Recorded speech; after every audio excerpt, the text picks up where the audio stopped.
Carolyn, are you ready? Yes, sir. Go right ahead. Great. All right. Well, it being 1:01 p.m., we're calling to order the March 15th, 2021 meeting of the Albemarle County Architectural Review Board. This meeting is being held pursuant to and in compliance with ordinance number 20-A16, an ordinance to ensure the continuity of government during the COVID-19 disaster. Quorum is present. Architectural Review Board members present electronically are myself, Dave Vanderwerf, Frank Hancock, Chris Henningsen, and Frank Stoner. There will be opportunities for public access to this meeting, which are posted on the county's website at the county calendar. The public has real-time audio visual access to this meeting over Zoom and real-time audio access over telephone, both as provided in the lawfully posted meeting notice. This meeting is being recorded and will be made available on the county's website. This online meeting is a public record and subject to disclosure under the Freedom of Information Act. All speakers, when it's your turn to speak, please first state your name for the record. For everyone participating today, please remain muted when you're not speaking. Applicants who are making presentations, note that your presentation is limited to 15 minutes, which you can divide among your team. Carolyn will let us know when the 15 minutes are up. And, let's see, do any members have any disclosures today? No. Carolyn, are there any members of the public that would like to make a comment on anything? No, sir, not at this time. Right. There are no consent agenda items and no regular review items. There are no work sessions either for today, but we do have two other business items. And first, we'll be discussing two entrance corridors. Fred will be presenting on Fontaine Avenue, and I will share some information on a portion of Route 250 West. Fred, can I turn it over to you? Sure can. Thank you. Appreciate it. And Frank Hancock, this is going to be about a 3-hour presentation of Fontaine Avenue, so you might miss some of it, but I can follow up with some notes. I told Margaret, I kind of panicked for a minute. I'm like, wait, is this it? 0.79 miles of road? This is pretty simple. So you're going to see a lot of pictures of trees. You've got a little bit of kind of insight background on some of the properties because a lot of them are controlled by the university or the foundation. So I'm happy to share what I know there and what I know to be public knowledge there. But to begin, I think everybody's aware of where we're talking about in general, the city line over here on the right, and then the county on the left. Let me just, I don't know why it's not. So just zooming in a little bit closer, the area that I've looked at essentially extends from a little bit further here on the right from Mimosa Drive, really the city line to the north, all the way down to Reservoir Road, and in the intersection with the Trinity Church parking lot. It is about 0.75 miles. This is a little bit inaccurate because that extends from the city line to the north here, all the way down. And I think technically the road is in the city until that point, and then it becomes state maintained after that, for what it's worth. So I think that means that technically the entrance corridor begins here. That was my assumption. This is just a quick note on the primary uses. This is from the comprehensive plan. Primarily, it is office R&D flex light industrial. That's the purple. The yellow is neighborhood density residential. And then also you can see a fair amount of green mixed through here, which is identified as public parks and green space. This just is the zoning overlay, and this is highway or planned development mixed commercial is what we zoned the Fontaine Research Park to be designated back in 2010. This is the old, we're going to refer to this as the Maury Creek site, also known as the UPG site until we bought it. So UPG had pursued a rezoning for this area, and we'll see some pictures of that in just a minute. And then obviously Buckingham Circle neighborhood right in here. Some of you've probably heard about the Grainger Track, which is located back in this area on the other side of the railroad tracks. And I've understood, or I think I heard recently, that there may be some renewed interest in developing the Grainger Track. Access is a real bear because you do have to go under the railroad tracks. But that would not, I don't believe, impact any of the Fontaine viewshed, but probably would 64 and potentially 29. I don't think 29. But, this pink area right here is noted as commercial office, I believe, but this is state property. This is the State Forestry Department here. And then on the other side, this red is highway commercial. That's the school we'll see in just a minute. And then this area up back in here, I think, is the forestry department as well. Or VDOT, I'm sorry, I think that's VDOT. So I'll just, here you go. This is just, I put together some of the owners. Obviously, this is city. This is a very urban mixed use area. The red dots designate the photographs. UVA Foundation Research or Fontaine Research Park.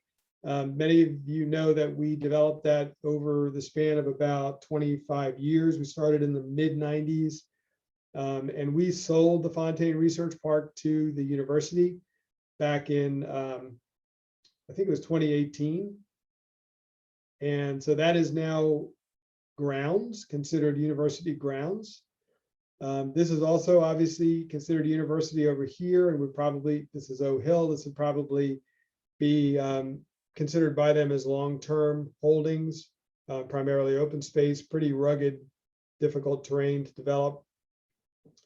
This back here is the forestry department. This over here is also the state of the state of Virginia. This is VDOT. And then over here is UVA Foundation Fox Haven, which includes the Maury Creek property, which would be a long-term hold for the university. That's a little bit of context. So now I'll just walk you through the corridor. This is obviously not in the county, but for context, to give you some idea of what's there. The BP, and then adjacent to the BP is the fire station. It's relatively new.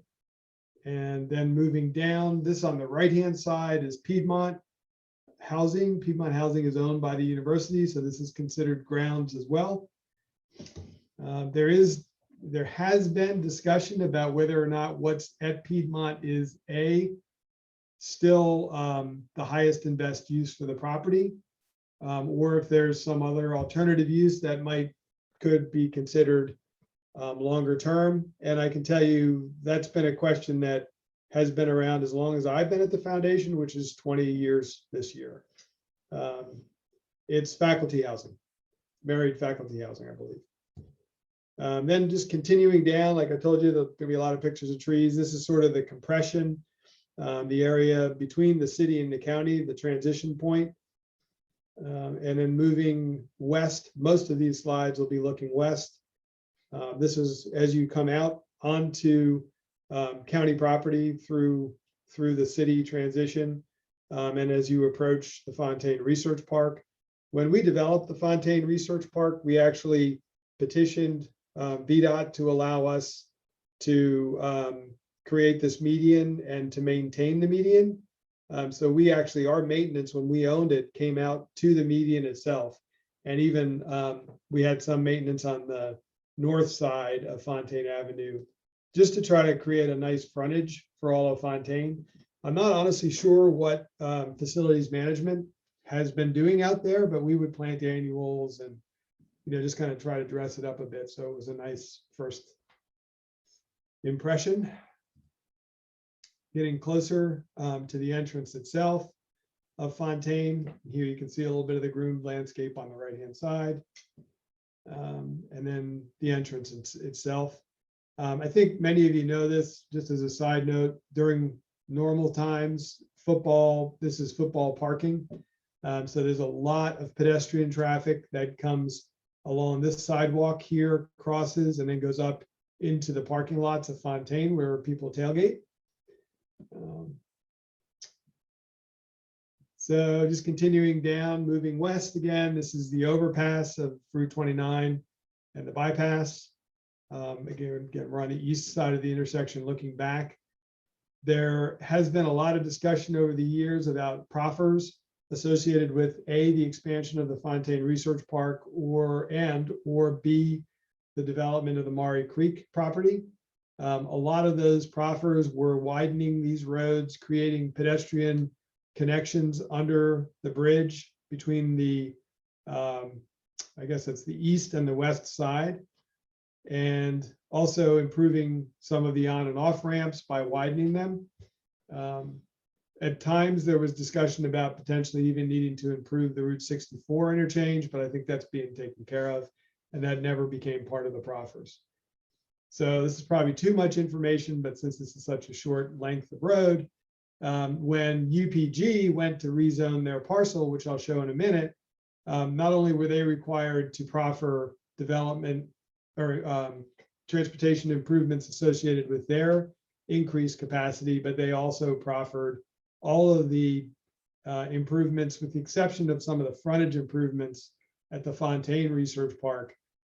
They proffered all of those improvements required to expand the Fontaine Research Park square footage from what is now 500,000, about 565,000 square feet, up to 810,000 square feet, which was the most recent rezoning. One thing I'll note, since we're close to the Fontaine Research Park, the university has, as public knowledge on the university architect's website, a study of the Fontaine Research Park expansion. I didn't, out of deference to Alice Rauscher, I didn't want to share that today during the public meeting, but it is public information. And essentially it talks about how they can build structured parking, which may or may not be adjacent to Fontaine Avenue. So that's one consideration for visibility from the entrance corridor. And then they were also going to primarily create more density internally to the research park. So this is the now on the west side of the intersection, Route 29. And this is the intersection to Buckingham Circle. And in the distance here, you can see the Maury Creek property. And when we get here, we had, I'll have another picture looking back at the school. I believe I had one of those. This is the Maury Creek property. To the right is primarily all floodplain, but this property had zoned, I believe it was 100,000 square foot office building, and at one point also a daycare center for the University Physicians Group, and that would have been back in maybe 2010, probably 2012 timeframe, I'd say. For now, we have sort of looked at this as part of an assembly of properties, which includes the majority of the residential properties on Reservoir Road that we've acquired, and then also connecting back to Foxhaven Farm, which then goes all the way into the golf course, Birdwood Golf Course, and eventually ends up at Route 250. So it's a big swath of land right through there. No immediate plans for any of this. This is pretty much, I think, the one building that's visible on the entire length of road. It's the Keys Academy, and it's a school. And I don't know how many uses it's had. I think it's always been a school, but something tells me that in the past it was a different school. But it's as I said, one building on the corridor that gives you a sense of the type of the style and architecture, and it's pretty traditional. Moving forward, this is really sort of the end, I think, or pretty close to the end of the corridor where it intersects with Reservoir Road. If you turn right, the residences on the right-hand side are all associated with or owned by the foundation. And then as you continue down further, you get into Trinity Presbyterian Church and essentially the dead end of Fontaine Avenue. So a couple things just to consider. You know, the majority of the land is either owned or controlled by the university. Some land, primarily Foxhaven Farm, Maury Creek, Observatory Hill, are all being held for long-term needs of the university. There is an anticipated expansion of the Fontaine Research Park by the UVA Health System. I don't know time frame on that, but it's probably not more than maybe 5 years out, depending on how everybody recovers financially from our friend COVID. Definitely anticipate traffic improvements through this area, including the potential widening of the roads. The city, as many of you may know, have plans to widen the roads going into the city. The Fontaine frontage was expanded by us to add a lane when we went from about 350,000 square feet to 575,000 or 65,000 square feet. So that's already been widened, but there's additional proffers, as I mentioned, that could be associated with that and the turn lanes. And that there is an active residential community, primarily in Buckingham Circle, and then also Piedmont, which is university property on the far eastern edge. So that was it. Thank you very much, Fred. Really appreciate you being able to share that with us. Frank, do you have any questions or observations? Thanks, Fred. Great insight and info on that small but very consequential corridor. Just maybe a question for Margaret. Did we review an application for the Keys Academy? Was there an expansion planned? I think we did.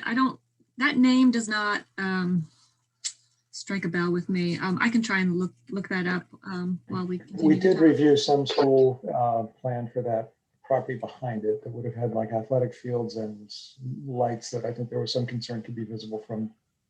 Oh, is that the one you're thinking about? That was, what was the name of that? Was it the Regent School? Regent, I think it was. Oh yeah, Regent. That's right. Is that a different property than the Keys Academy? Yeah. Okay. Yeah, I can actually point it out to you, I think. I just remember it was a pretty big development, or it seemed. I was just surprised it was back there. Yep, it's off of Reservoir. Beyond the corridor. Right back in here. Can you guys see my screen? Yeah. Yeah, right back in this area, I believe. Okay. Well, that's Trinity.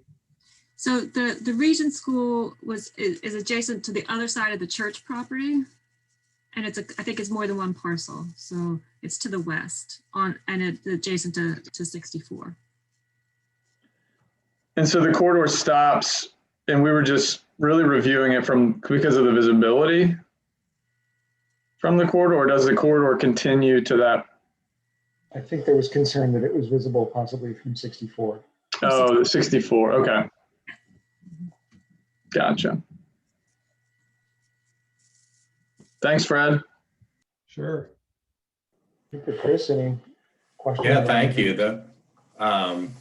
It was great to kind of have your insider's view of a lot of how these current existing developments kind of happened. And I think, it seems like either the foundation or the university is going to be involved in pretty much anything that we see along this corridor. So it was great that you gave that presentation. So. Yeah, I think that's probably right, Chris. It seems like it's the majority of the land on both sides. Yeah, thank you very much, Fred. Really appreciate your insight and perspective. I guess as a state institution, UVA wouldn't be coming before us. The foundation doesn't normally either, do they? Or well, we come before the ARB. Okay. The university, I meant to look this up. There's area A and area B and area C.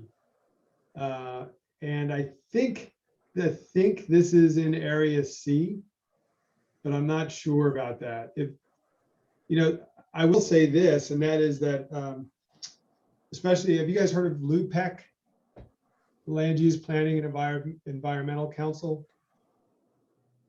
So Now I'm drawing a blank. It used to be PAC and PAC Tech, Planning and Advisory Council, I think. And so PAC was formed out of a three-party agreement that was established by the university, the city, and the county back in the 80s.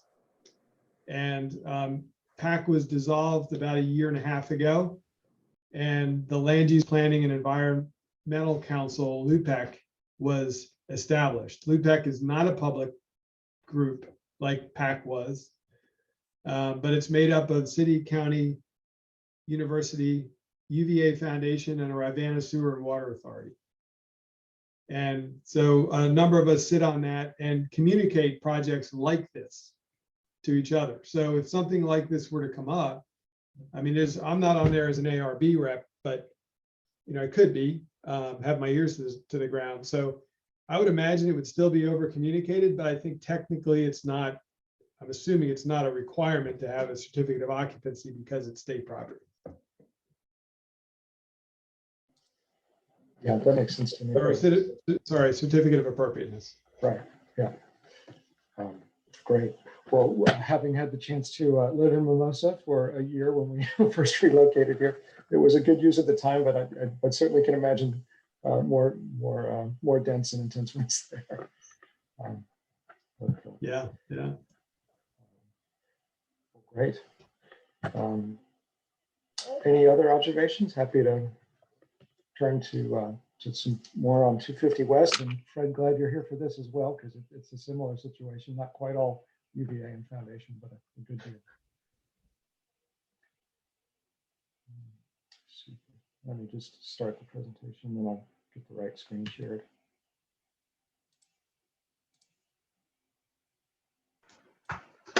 Fred, do you know if that maintenance agreement stayed in place for the median and the landscaping out in front of Fontaine? I doubt it, Frank. I doubt it because I'm not sure if the university, since it's a state entity, can have an agreement with another state entity. I think there's something weird with that. But I think the intent is still there. Because it is nice, but the landscaping along that part of the corridor. Yeah. Yeah, it's a great arrival.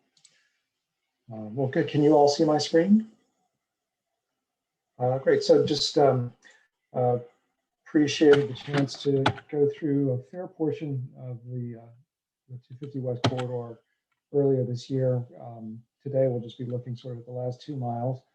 Like Fred's portion of Fontaine, some of that is actually in the city as well. So today, looking basically from Canterbury to the county city line at Old Ivy, and then a brief consideration of the corridor to Emmett, just to understand the continuity. Fred, I liked your comp plan views. Can you find those in the GIS? So, yeah. Yeah, just to look at zoning, this is a blow up of that zone, and you can see it's one of the few areas on the corridor with commercial, highway commercial, and light industrial use. And then just to understand ownership, I did highlight, I don't know if I got it exactly right, but these are parcels that are either UVA's or the Foundations. So again, a very significant presence in the corridor. So in terms of areas for our focus, really there are just a few parcels that are privately held, especially at the gateway itself to the county. And so spent a little bit of time just looking at the character here in plan. It's characterized by a strong edge from the Buckingham Branch Railroad, and currently above ground utility lines, power lines are a significant portion of the character of that corridor visually. There's a lot of bamboo that's pretty continuous behind the rail line that for the most part screens the development on Old Ivy. There's a nice appearance of sort of the local traditional stone wall along the orthopedic center and the UVA police complex. And then was struck as well by how on the south side of the road, There's a somewhat consistent setback in building frontages. Actually, the new Centaur building is stepping out a little bit, although still in line with the canopy at the Shell station. But then also, I think it was interesting just to recognize that, I think the buildings on Old Ivy address Old Ivy pretty consistently, but vary a bit in how they relate to 250 West. So looking into the county from the city, really on the threshold by St. Anne's here, and then the first building in the county, the Ivy provisions. Most of the buildings here, predate, I think, the guidelines, so they don't exhibit relegated parking or the landscape standards, and certainly have a very diminutive scale from the probably more previously rural character of the county. Certainly, this gas station reflects that. The town side, I think, is a nice example of the guidelines in effect. I guess I did notice it looks like their landscaping, I think, has suffered a bit over recent years. I think they lost the understory trees a few years ago and some of the plantings. So it'd be nice to see that returned at some point, although I imagine in COVID right now, it's difficult for businesses to reinvest in that. Let's see, Vivace and WTJU on the left. And then Google obviously hasn't caught up with the developments in the county. There's significant changes underway with the Martha Jefferson Centaura Physicians Building going up next to the Teague Funeral Services and across the way from Old Ivy Road properties, and of course the new significant orthopedics center, which is a very, very significant building now on the corridor. And also, I think, Fred, is this the UVA Foundation building across the way? We built it. We actually, it's owned by UVA. We built it, but it's occupied 100% by the university. Okay, great. And then, of course, UVA police and security complex. And now turning back to look east, that's, I think, the UVA data center in the foreground on the left, and a UVA storage facility. But I think interesting in terms of low background brick buildings that also sort of relate well to that railway edge. And then I think it's Faulkner that occupies this building primarily, but a significant office building on Old Ivy, making an appearance on Ivy Road. So I think a couple quick takeaways. And Fred, thank you for the clarification. So it's helpful to know that, while not subject to ARB guidelines, may still consult with the ARB. As I noted, many existing developments on the south side predate the EC guidelines, and character of the corridor is changing very significantly. The north side seems to be a clear edge condition that is, clear in terms of utilities in the rail line and invasive landscaping in some places, but could be improved, I think, over time with more regular landscaping. And initial thoughts were, it seems to make sense to me that where the EC guidelines have been implemented, they seem to be successful, as the other parcels are developed, worth continuing to enforce them. And Fred, appreciate this chance to consult with you and wonder as well, given the significant impact that UVA's and the Foundation's vision will have on the character of the corridor, how we might understand that and anticipate how parcels in the county could better relate to and form a consistent order with those. And then I think lastly, I don't know, Margaret, one question I had was whether the buildings on Old Ivy Road, in terms of their siding relative to Ivy Road and their appearance on it, is something that we consider. Those buildings do fall within the 250 West corridor, so Okay. we would be looking at them, reviewing them as they're viewed from 250. 250, great. Okay. Well, thank you. And that's a quick tour through those.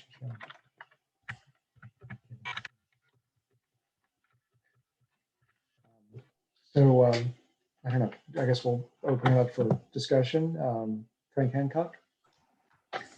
Thanks, Dave. Yeah, I would agree that the corridor is rapidly changing. And I think you mentioned that Centara building. I think that's going to be interesting to see kind of that redevelopment, that level of redevelopment, if other parcels adjacent to that. I know that's taller and maybe a little bit closer to the corridor, which I think is appropriate as we're moving in to the city and kind of more in the urban area. But then I think you noted how there's a few buildings that you can, as I drive through the county, I always think, I'm like, oh, I can see that was an ARB, like the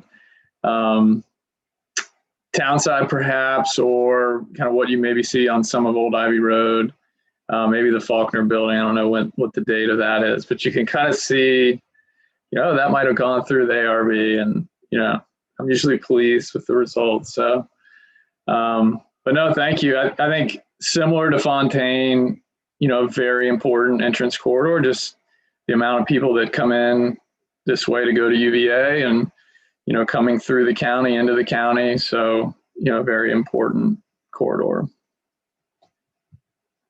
Thank you. Thanks, Frank. Chris?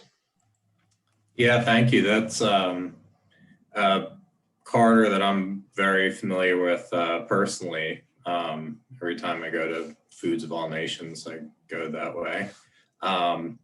And I'm encouraged that the development that we are seeing along this corridor is, seems to be well done. I'm interested to see how the Centara building looks and gets landscaped, in its final form, as with the orthopedic center too.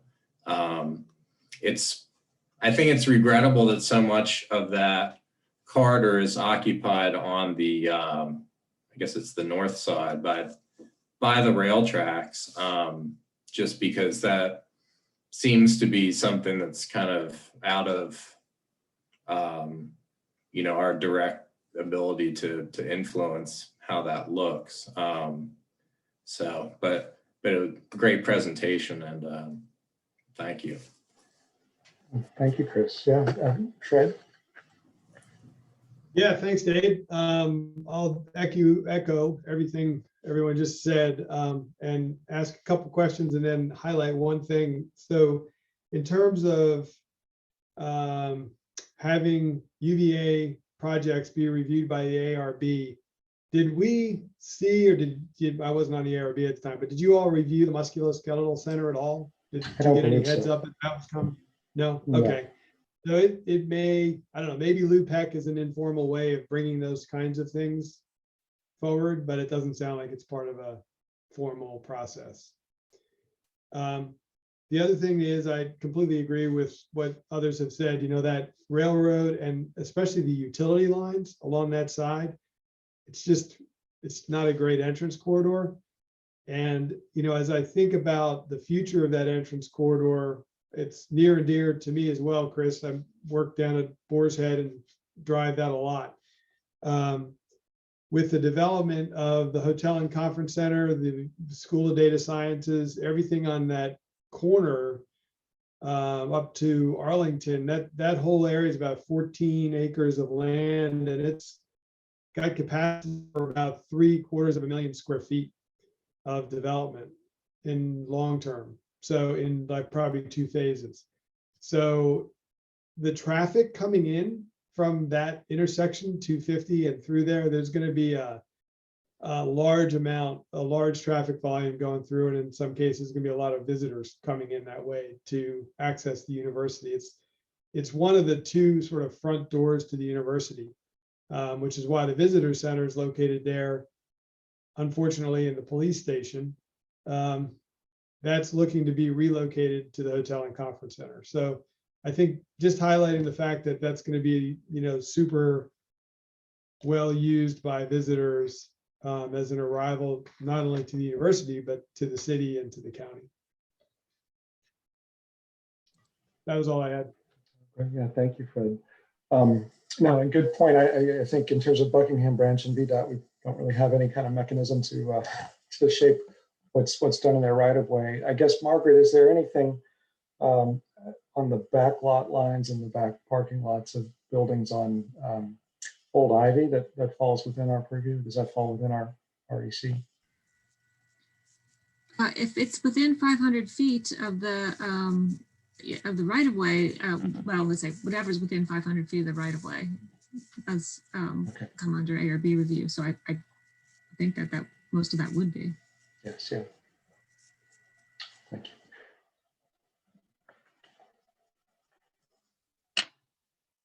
Well, great. Well, I think that the only other order of business we have today is adopting the March 1st minutes. Does anybody want to make a motion? Sure, I move to approve the minutes. Is there a second? I'll second. Thank you. Carolyn, could you call the vote? All right, Mr. Vanderwerf, Aye. Mr. Miss, Aye. Mr. Hancock, Aye. Mr. Henningsen. Aye. Great. Well, wonderful. Well, I think, Frank, we got you out ahead of two. But so next meeting is April 5th. Will everybody? Oh, I most likely will not be able to attend. I think if it's a matter of not being able to get a quorum, I could probably figure out how to get on, but I'll be at my mother-in-law's house in Massachusetts. Okay. Well, good. Well, I guess we can double check on Frank's availability and also, review that against the agenda and confirm there aren't any recusers. Oh, sorry, I think Frank Stoner does plan to be here on April 5th because he will be doing his corridor presentation on that day. Okay. Great. So if everybody else thinks they'll be able to attend on the 5th, I think we'll be safe. Okay. Great. Just while we're talking about attendance, I think, Dave, unless I misheard you, I think when you were reading at the beginning off the cheat sheet I provided you, I think you may have said that Frank Stoner was attending today, but let's just be clear for the record. Oh, He's you're correct, Margaret. I'm sorry. And I think I neglected to say that Fred was. It's on autopilot with the agreement. So thank you for catching that. Great. Well, safe travels to Massachusetts, Chris. And, Thank you. Thank you, everybody, for your time and contributions today. Look forward to seeing everybody in April. Great. Thanks, Dave. Yeah. All right. Thank you.